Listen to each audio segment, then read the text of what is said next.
दोस्तों Jayaprakash power ventures limited की बात करें तो देख सकते हो कि फाइनली अच्छी खबर आ गई। जो गिरावट थी जेपी पावर की वो थम गई है और वो भी ऐसे वक्त में जब बाज़ार में भारी गिरावट हुई। इसका मतलब यह है कि जिनको बिकवाली करनी थी वो बिकवाली कर चुके हैं। आज वॉल्यूम फिर से बढ़ा है, उसके बावजूद भी शेयर की प्राइस बढ़ना इस बात का सबूत है कि फिर से बड़े फंड हाउस की खरीदारी शुरू हुई है। और इसके पीछे वजह यह है कि 27 से स्टॉक 22 तक आ गया, काफ़ी ज़्यादा उस पर ऑलरेडी गिरावट हुई। ऐसे में आप देख ही सकते हो कि वो जो प्रॉफिट बुक करने वाले थे, जिनकी काफ़ी भारी मात्रा में क्वांटिटी थी, उनका वो प्रॉफिट बुकिंग पूरा हो चुका है। अभी आगे की क्या संभावना बन रही है उसको समझने की कोशिश करेंगे। हमारे सामने जून महीने के म्यूचुअल फंड के लेटेस्ट आंकड़े आ गए, वो क्या इशारा करें, कौन से म्यूचुअल फंड ने यहाँ पे इन्वेस्टमेंट किया उसको भी जानेंगे और डील को लेकर क्या प्रगति हुई है। क्योंकि ये जो तेज़ी का दौर सारा शुरू हुआ वो इसी वजह से हुआ है कि जेपी एसोसिएट नीलाम होगी और नया प्रमोटर कोई बनेगा, जिसमें हो सकता है कि वो अदानी ग्रुप हो या फिर वेदांता हो या डालमिया भारत हो या कोई और हो। इससे ही पूरा का पूरा मामला बना हुआ है। तो क्या है आगे की संभावना उसको जानेंगे इस वीडियो के माध्यम से। लेकिन फ्रेंड्स उससे पहले अगर आप पहली बार हमारे चैनल पे आए तो चैनल को सब्सक्राइब कर दीजिए, एक बेल आइकॉन दबा दीजिए ताकि जब भी नया वीडियो बने पहला नोटिफिकेशन आपको मिले। वीडियो पसंद आए तो लाइक से जरूर कीजिए। चलो फ्रेंड्स वीडियो स्टार्ट करते हैं। मैं हूँ आपका दोस्त एस बी दवे और हमारे अपने चैनल ऑनलाइन कमाई में आपका बहुत बहुत स्वागत है। तो सबसे पहले BSE सेंसेक्स की बात कर ले तो देख सकते हो कि 81,757 पर क्लोजिंग देखने को मिली, जहाँ पे 501 पॉइंट की गिरावट थी, यानी आज 500 पॉइंट की गिरावट हुई। पिछले कुछ दिनों से बाजार लगातार दबाव बना हुआ है, आज भी 0.61% की गिरावट हुई। बाजार में प्रॉफिट बुकिंग हावी हो गई है। बाजार तेजी के दौर में आप देखें तो 84,000 को क्रॉस कर गया था, वो वापस 82,000 के नीचे आ गया है, यानी अभी स्थिति थोड़ी सी दबाव की बनी हुई। लेकिन जेपी पावर में प्रॉफिट बुकिंग खत्म हो गई है। तो आप देख ही सकते हो कि आज 22.86 पर क्लोजिंग दी जेपी पावर ने, जहाँ पे 0.57% तेजी देखने को मिली। तो ये बहुत बड़ी बात है कि बाजार में यहाँ पे 500 पॉइंट की गिरावट, उसके बावजूद जेपी पावर ने लगभग आधा % से ऊपर की तेजी बढ़ाई है और इंट्राडे में 23.5 तक पहुँच गया था। तो ये अच्छी बात है। आप समझ सकते हो गिरावट थी वो थमते हुए दिखाई दे रही है और वो आपको वॉल्यूम से भी समझ में आएगा। पिछले एक महीने पहले इसका 31 करोड़ का वॉल्यूम था, 8 करोड़ की डिलीवरी उठाई गई थी। 1 वीक पहले वॉल्यूम बढ़ के 56 करोड़ तक पहुंच गया, सामने 13 करोड़ का डिलीवरी बेस काम हुआ था। कल वॉल्यूम काफ़ी कम हुआ था, 19 करोड़ का ही वॉल्यूम था और सामने 6 करोड़ का डिलीवरी बेस काम हुआ। तो वॉल्यूम काफ़ी कम हुआ, इसका मतलब ये था कि बड़े फंड हाउस ने जो बिकवाली थी उसको रोक दिया था। और मैंने ये क्लियरली कल कहा था कि अब जो बड़े फंड हाउस की बिकवाली रुक गई है, जिसकी वजह से वॉल्यूम कम हुआ है। आज अचानक फिर से वॉल्यूम बढ़ा और ये वॉल्यूम 23 करोड़ तक पहुंचा। तो यहाँ पे क्लियरली सिग्नल है कि बड़े फंड हाउस ने फिर से खरीदारी शुरू कर दी है और वॉल्यूम के मामले में फिर से नंबर 2 पे आ गया जेपी पावर, जो कल 4 नंबर पे पिछड़ गया था काफ़ी दिनों के बाद। तो अपनी पुरानी पोजीशन फिर से हासिल की है और ऐसे में निवेशकों के लिए फिर से एक बड़ी अपॉर्चुनिटी समय दिखाई दे रही है। फिलहाल आप देखें तो जेपी पावर को ASM लिस्ट में शामिल किया गया है। शॉर्ट टर्म ASM लिस्ट में स्टेज 1 में है। तो फिलहाल आप देखें तो लगातार अप डाउन का जो दौर जारी था, जब वॉल्यूम ज़बरदस्त बढ़ा था, जिसकी वजह से एडिशनल सर्विलांस मेजर पे रखा गया है। दोनों एक्सचेंज इसकी निगरानी कर रहे हैं, लेकिन आप देख सकते हो कि अब यहाँ से उम्मीद फिर से बेहतर की जा रही है।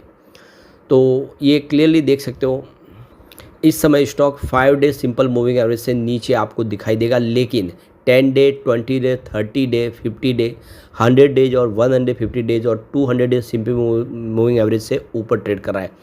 14 डेज का जो रिलेटिव स्ट्रेंथ इंडेक्स अगर देखें RSI, वो 60.10 पर। तो अगर आपको देखिए इसका लेवल 30 से नीचे होता है तो उस स्टॉक को हम ओवरसोल्ड जोन में मानते हैं, और अगर 70 से ऊपर होता है तो उसको ओवरबॉट जोन में माना जाता है। फिलहाल स्टॉक न ओवरसोल्ड जोन में है न ओवरबॉट जोन में। अब यहाँ पे प्राइस टू अर्निंग इसका P रेशियो 19.28 है, अगेंस्ट प्राइस टू बुक देख सकते हो कि वो वैल्यू 1.30 की है। अर्निंग पर शेयर EPS इसका इस समय 1.18 के आसपास है और रिटर्न ऑन इक्विटी ROE इसका 6.76 है। तो कुल मिला के सेहत बहुत अच्छी है कंपनी की। अब हाल के दिनों में जो तेज़ी बनी, इसके पीछे सबसे बड़ी वजह यही थी कि अदानी ग्रुप, डालमिया भारत जैसे बड़े नाम है वो इस ग्रुप को खरीदने की तैयारी कर रहा है। तो वेदांता, अदानी, डालमिया ये सारे बड़े नाम हैं और इसने एक माहौल को पूरा पॉजिटिव बताया।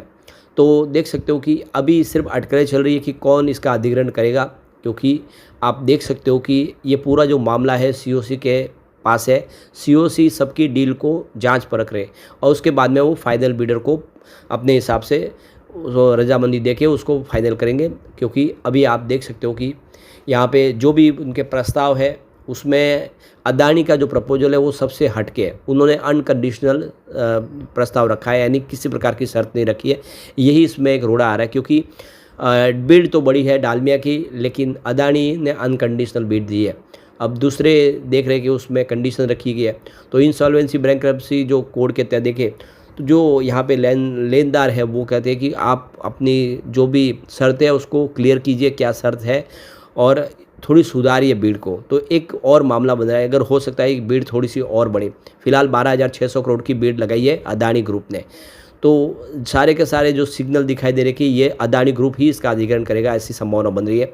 और इससे पॉजिटिव माहौल तो बना है खबर से, लेकिन अधिग्रहण के बाद इसमें और बड़ी तेजी संभावना बन रही है। तो 12,000 से लेकर 14,000 करोड़ के बीच में बिड लगी हुई है। अब जो यहाँ पे एक और बड़ी अपडेट निकल के आ रही है, जून महीने के हमारे सामने म्यूचुअल फंड के नाम आ चुके, कौन से म्यूचुअल फंड है, इन्वेस्टमेंट क्या है क्वार्टर वन के दरमियान, उसको समझते हैं। तो 19 म्यूचुअल फंड ने यहाँ पे फ्रेश इन्वेस्टमेंट किया है, ये बहुत बड़ी बात है। यानी म्यूचुअल फंड ने पूरा भरोसा जताया जेपी पावर पे। तो सामने 8 म्यूचुअल फंड ऐसे भी है जिन्होंने एग्जिट ले लिया है, लेकिन जो आंकड़ा भारी है वो है खरीदारों का। 19 खरीदार है, 8 बिकवाल है। इससे आप क्लियरली समझ सकते हो कि जेपी पावर में खरीदारी हो रही है म्यूचुअल फंड की अच्छी खासी। अब देखो कि जून महीने में करीब यहाँ पे करीब 50,04,622 शेयरों की अदला बदली हुई है। तो कौन से म्यूचुअल फंड है, ज़रा उनके नाम हम देख लेते हैं। तो देख दो कि ये 30 जून के लेटेस्ट डाटा हमारे सामने है, जिसमें Nippon India Nifty small cap 250 index direct ने 10.66 करोड़ का इन्वेस्टमेंट किया है। 2.59% की होल्डिंग उनकी मंथ ऑन मंथ बेसिस पे बढ़ गई है। SBI Nifty small cap 250 index direct ने 6.57 करोड़ का इन्वेस्टमेंट किया है। 0.83% की होल्डिंग उनकी भी मंथ ऑन मंथ बेसिस पे बढ़ी है। HDFC Nifty small cap 250 ETF ने 5.67 करोड़ का इन्वेस्टमेंट किया है। 7.08% की holding month on month basis पे आपको बढ़ती हुई दिखाई देगी।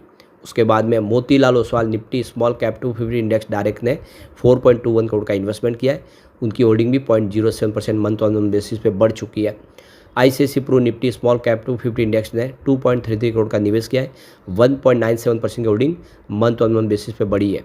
फिर HDFC Nifty small cap 250 index direct ने 2.29 करोड़ का इन्वेस्टमेंट किया है। 5.38% की holding month on month basis पे बढ़ी है। और फिर मोतीलाल ओसवाल निफ्टी 500 इंडेक्स ने 1.09 करोड़ का इन्वेस्टमेंट किया। उनकी होल्डिंग भी यहाँ पे 0.75% मंथ ऑन मंथ बेसिस पे बढ़ चुकी है। और फिर Nippon India Nifty 500 equal weight ने 0.91 करोड़ का इन्वेस्टमेंट किया है। 1.16% holding month on month basis पे बढ़ी है। और Edelweiss Nifty small cap 250 index direct ने 0.64 करोड़ का इन्वेस्टमेंट किया। 2.64% की holding month on month basis पे बढ़ी है। एक अकेला म्यूचुअल फंड है, वो है HDFC निफ्टी 500 मल्टी कैप ने 0.53 करोड़ का इन्वेस्टमेंट किया। उनकी holding 3.11% month on month basis पे घटी है। बाकी सारे म्यूचुअल फंड अपनी होल्डिंग बढ़ाई है। इशारा है कि जेपी पावर अब यहाँ से बेहतर करने को तैयार है। लेकिन फ्रेंड्स, कोई भी इन्वेस्टमेंट करने से पहले अपने फाइनेंशियल एडवाइजर से एडवाइस ले ले या अपना खुद का रिसर्च करें, क्योंकि मैंने वीडियो आपके एजुकेशनल पर्पज़ के लिए ही बनाया। वीडियो पसंद आए तो लाइक से जरूर कीजिए और चैनल को सब्सक्राइब कर दीजिए। Thank you friends.